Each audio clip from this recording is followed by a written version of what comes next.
दोस्तों, खबर यह है कि पाकिस्तान अब मिडिल ईस्ट और ख़ास तौर पर अरब देशों पर अपना मिलिट्री और डिफेंस कंट्रोल कायम करता जा रहा है। सबसे पहले सऊदी अरब के साथ पाकिस्तान ने एक बहुत ही इम्पॉर्टेंट और प्लान से भरा डिफेंस एग्रीमेंट किया, जिसकी चर्चा अभी ठंडी भी नहीं हुई थी कि अब कुवैत ने भी साफ ऐलान कर दिया है कि वो पाकिस्तान के साथ एक ऐतिहासिक डिफेंस एग्रीमेंट करने जा रहा है। और इसके बदले में कुवैत हर लेवल पर पाकिस्तान को फाइनेंशियल और डिप्लोमेटिक सपोर्ट देगा। इंडियन डिफेंस एक्सपर्ट्स इस वक्त बहुत ज़्यादा हैरान और परेशान हैं, क्योंकि जैसे ही ये डिफेंस डील पूरी होगी, पाकिस्तान एक तरह से कुवैत के डिफेंस सिस्टम का कंट्रोल संभाल लेगा, बिल्कुल उसी तरह जैसे सऊदी अरब के अंदर सालों से पाकिस्तान की आर्मी और सिक्योरिटी टीम अलग अलग डिफेंस कामों का कंट्रोल संभाले हुए हैं और वहाँ की संवेदनशील जगहों की हिफाजत कर रही हैं। अब इसी पैटर्न पर पाकिस्तान कुवैत में भी अपने फाइटर जेट्स और पाक आर्मी के एक्सपीरियंस जवानों को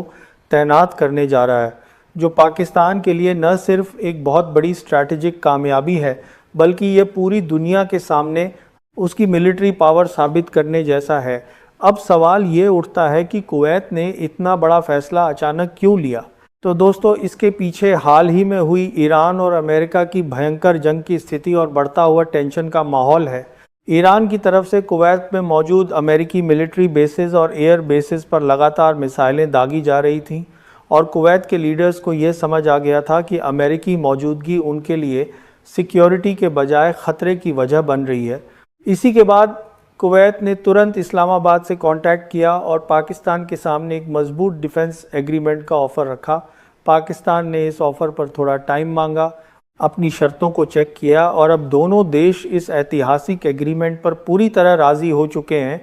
लेकिन कहानी में असली ट्विस्ट तब आया जब ये बात सामने आई कि कुवैत के अंदर जो अमेरिकी बेसिस मौजूद थे और जिन पर ईरान के हमले हो रहे थे, अमेरिका ने अचानक उन बेसिस को बंद करने और वहाँ से निकलने का ऐलान कर दिया है। और इसकी सबसे बड़ी वजह यह बताई जा रही है कि पाकिस्तान ने डील से पहले ही कुवैत को साफ शब्दों में बता दिया था कि अगर कुवैत सऊदी अरब की तरह पाकिस्तान के साथ फुल डिफेंस सिक्योरिटी चाहता है तो उसे अपने देश से अमेरिकी मिलिट्री बेसिस को हटवाना होगा। तो अब वॉशिंगटन से जो खबरें आ रही हैं वो ये हैं कि अमेरिका कुवैत से अपना बोरिया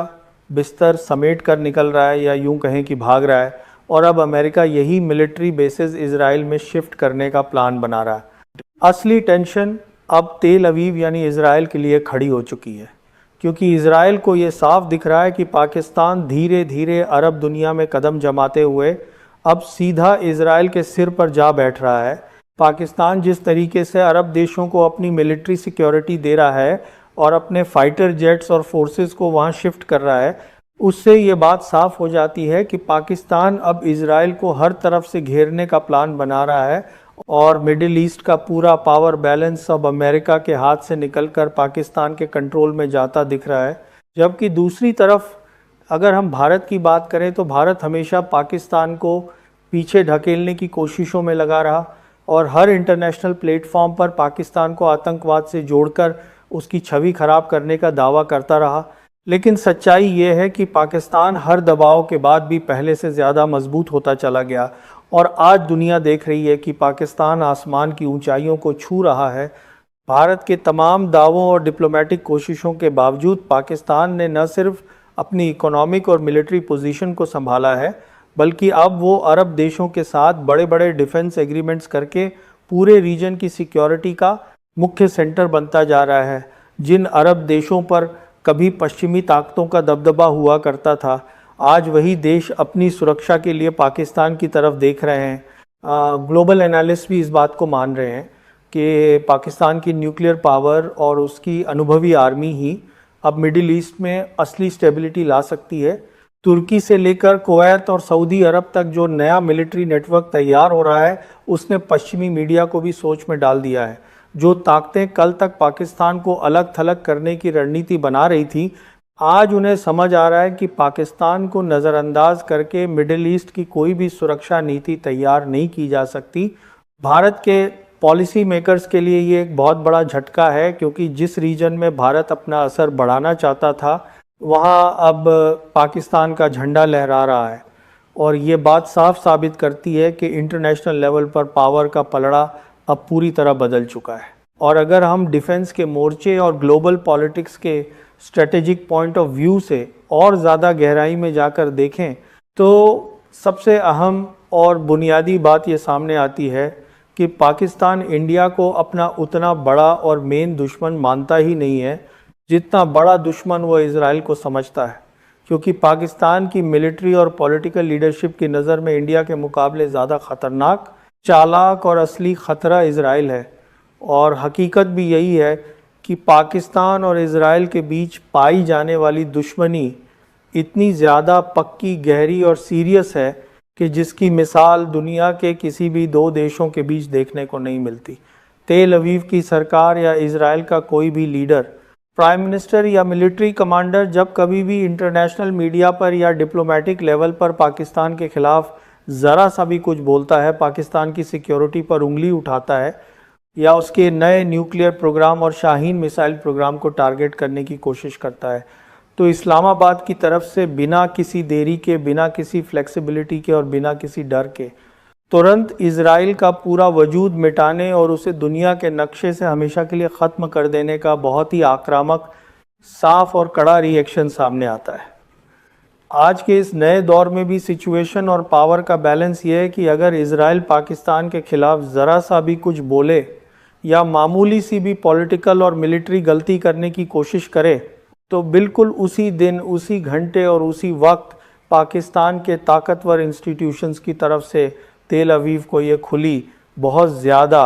डायरेक्ट और सच्ची धमकी जारी कर दी जाती है कि अगर तुम में ज़रा सी भी हिम्मत है तो खुलकर मैदान में सामने आओ, हम तुम्हें आज ही, अभी और इसी वक्त अपनी पूरी वॉर पावर के साथ हमेशा हमेशा के लिए ख़त्म और तबाह करके रख देंगे। और पाकिस्तान का यही डर, पक्का स्टैंड और डिफेंस प्रेशर वो बेसिक वजह है जिसके सामने ग्लोबल पावर्स और ख़ुद इज़राइल हर बार पीछे हटने और घुटने टेकने पर मजबूर नज़र आता है। और अगर हम पाकिस्तान की मिसाइल टेक्नोलॉजी और उसकी ओवरऑल मिलिट्री कैपेबिलिटी के बारे में और ज़्यादा गहराई से बात करें तो हकीकत ये है कि पाकिस्तान ने पिछले कुछ सालों में अपने डिफेंस सिस्टम और मिसाइल प्रोग्राम को इतना ज़्यादा एडवांस्ड, मॉडर्न और मजबूत बना लिया है कि आज उसकी मिसाइल पावर दुनिया की मानी हुई बड़ी बड़ी ताकतों को भी हैरान कर देती है। पाकिस्तान के पास शाहीन 1, शाहीन 2 और शाहीन 3 जैसी बेहद ख़तरनाक और लंबी दूरी की बैलिस्टिक मिसाइलें मौजूद हैं जो हज़ारों किलोमीटर दूर स्थित दुश्मन के किसी भी सैटेलाइट, एयरबेस या स्ट्रैटेजिक टारगेट को बिना किसी गलती के सटीकता के साथ पूरी तरह तबाह करने की क्षमता रखती है। इसके अलावा पाकिस्तान की क्रूज़ मिसाइल टेक्नोलॉजी जैसे कि बाबर और राद मिसाइल सीरीज़ दुश्मन के सबसे मॉडर्न एयर डिफेंस सिस्टम और रडार्स को पूरी तरह चकमा देकर बहुत ही नीची उड़ान भरते हुए अपने तय किए गए टारगेट को पलक झपकते ही ख़त्म करने की पावर रखती हैं। वहीं हाल ही में सामने आई फतह 1 और फतह 2 जैसी गाइडेंस वाली रॉकेट मिसाइल टेक्नोलॉजी ने पाकिस्तान की आर्टिलरी और पिन पॉइंट स्ट्राइक कैपेबिलिटी को दुश्मन की सोच से भी ज़्यादा बढ़ा दिया है।